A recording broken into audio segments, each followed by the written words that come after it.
tardes, mi nombre es Candela. En esta oportunidad vamos a hablar sobre la competencia número 5, reconocer y gestionar las emociones.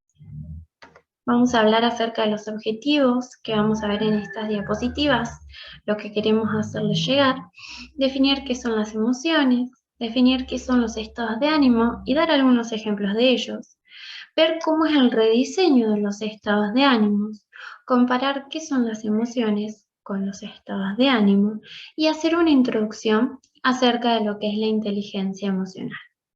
Primeramente, tenemos que recordar los 3 dominios primarios que propone el coaching ontológico: el dominio del lenguaje, la emocionalidad y la corporalidad. Y nosotros vamos a centrarnos en el dominio de la emocionalidad. Recordemos que lo que suceda en alguno de estos dominios repercute directamente en los otros. Por ejemplo, a nivel emocional, lo que nos suceda a nosotros va a repercutir en el dominio de la corporalidad de acuerdo a las posturas que tomemos. No es lo mismo que nuestra emocionalidad sea positiva y tomemos cierta postura, a que tengamos una emocionalidad baja, la estemos pasando mal, entonces tomaremos otras posturas. Lo mismo en el dominio del lenguaje con respecto a las historias que nos contemos hacia nosotros mismos. Bien, la emocionalidad entonces propone 2 distinciones, que son las emociones y los estados de ánimo. Podemos decir que ambos condicionan nuestro actuar y le dan colores diferentes a nuestro mundo. Hablando de las emociones, ¿qué podemos decir que son las emociones? Una emoción, etimológicamente, significa exmoverse. Es un movimiento de adentro hacia afuera, un movimiento que se genera de forma espontánea y es la forma en la que se responde a un suceso. Vamos con un ejemplo. Todas las mañanas nosotros nos levantamos y ahí tomamos la misma taza para prepararnos el café. Una mañana agarramos esa taza y esa taza se rompe. Ahí ocurrió un suceso, ocurre un quiebre en la transparencia del fluir de nuestra vida. Este suceso hace que se genere una emoción. Esa emoción es la forma en que damos respuesta a lo ocurrido, ¿sí? ¿Qué más podemos decir sobre las emociones? Que actúan como lentes a través de los cuales observamos el mundo, lentes que nos hacen ver las cosas que vemos. Y quiero compartir esta pregunta con ustedes. ¿De qué forma están viendo el mundo hoy? ¿Se centran en sus carencias? ¿Ven el mundo de forma gris? ¿O se centran en el optimismo y lo ven de colores? Recuerden que el ser optimista nos da a nosotros las herramientas con las cuales podemos ayudar a las demás personas en las circunstancias o situaciones que se le presenten. Hablando de los estados de ánimo, podemos decir que no remiten necesariamente a condiciones específicas, que no los podemos relacionar con acontecimientos determinados y viven en el trasfondo desde el cual actuamos, desde los cuales realizamos las acciones. Tenemos que saber que de acuerdo al estado de ánimo en el que nos encontremos, ciertas situaciones van a estar abiertas o cerradas, ciertas acciones van a ser posibles para nosotros y otras no. Y de acuerdo al estado de ánimo en el que permanezcamos, vamos a escuchar de una manera y vamos a tener conversaciones de otra manera. Vamos a dar ejemplos de estados de ánimo: el resentimiento, la aceptación, la resignación y la ambición. Y con ello hablemos un poco sobre lo que es el resentimiento. El estado de ánimo de resentimiento es cuando interpretamos que hemos sido víctimas de una acción injusta. Creemos que merecíamos algo mejor que nos fue negado, que alguien se interpuso e interpretamos a ese alguien como culpable. El estado de ánimo de resentimiento se nutre de las promesas y expectativas que no fueron cumplidas y nos hace vivir en base a esa persona que declaramos como culpable. Si me acompañan a leer esta imagen, dice: mientras sigas cargando resentimientos, es imposible que puedas avanzar con fuerza y alegría de vivir.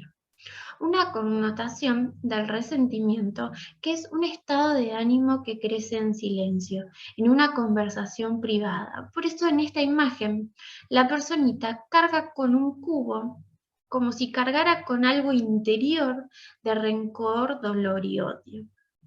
Podemos decir que el estado de ánimo contrario al resentimiento es el de la aceptación y paz, en donde vivimos en armonía porque aceptamos las posibilidades que nos fueron cerradas y estamos en paz cuando aceptamos las pérdidas que no están en nuestras manos cambiar.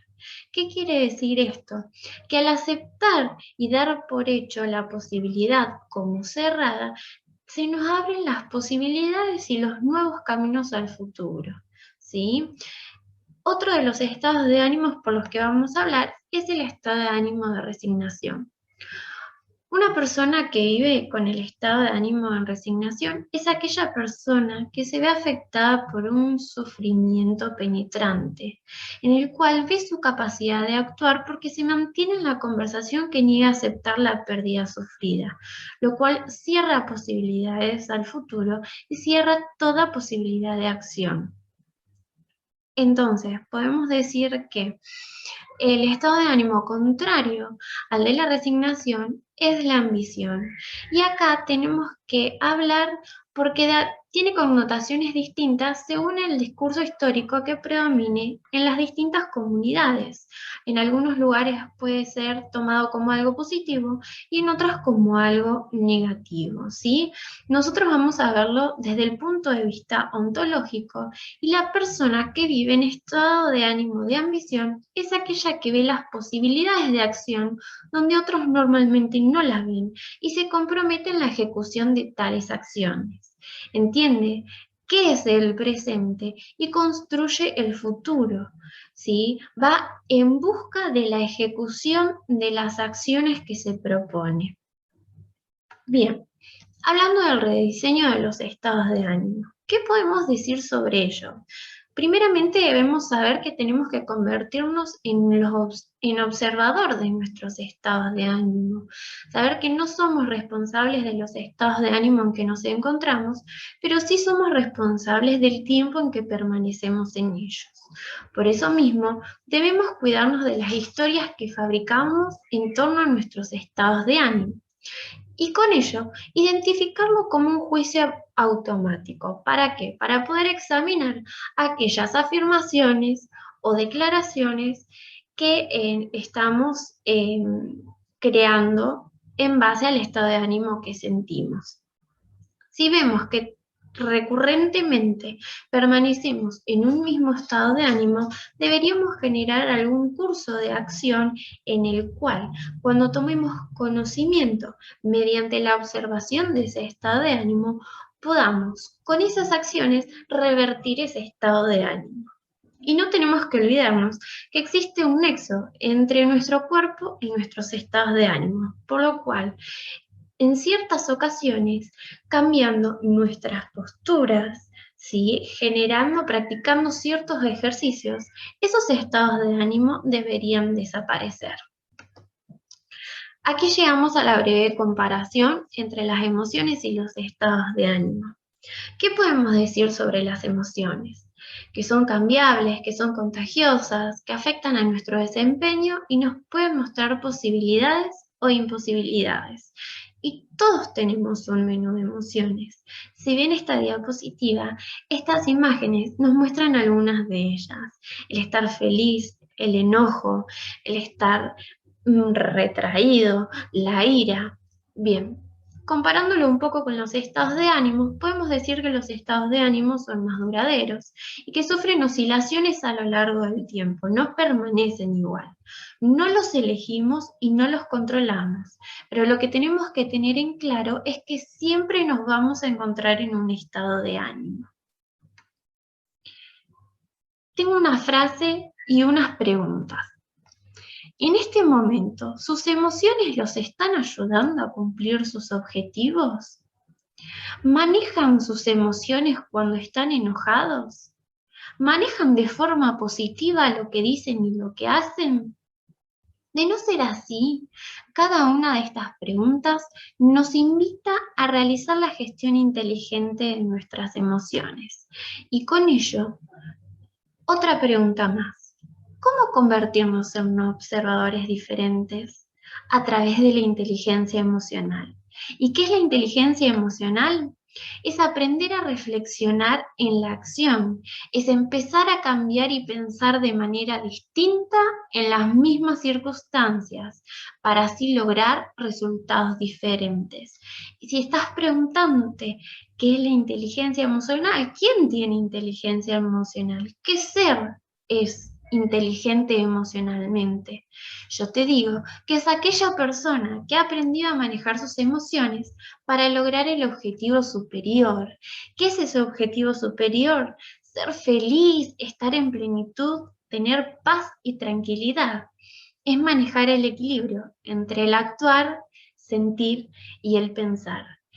Que si nos ponemos a recordar, tiene que ver directamente con los 3 dominios que propone el coaching ontológico. Está relacionado directamente con la emocionalidad, el lenguaje y la corporalidad. Para cerrar, quiero dejarles esta frase: sean generosos con ustedes mismos, ténganse paciencia y valoren cada paso que den hacia su meta, por más pequeño que sea. ¿Por qué? Porque el triunfo depende de cómo te levantas cada mañana. Y te pregunto, ¿te levantás temiendo el fracaso o visualizando el futuro? ¿Te levantás con una visión a la defensiva o con una visión decidida a conquistar tus éxitos y tus triunfos? Quiero que te quedes con estas preguntas. Espero que hayas disfrutado de esta diapositiva. Les agradezco muchísimo. Muchas gracias.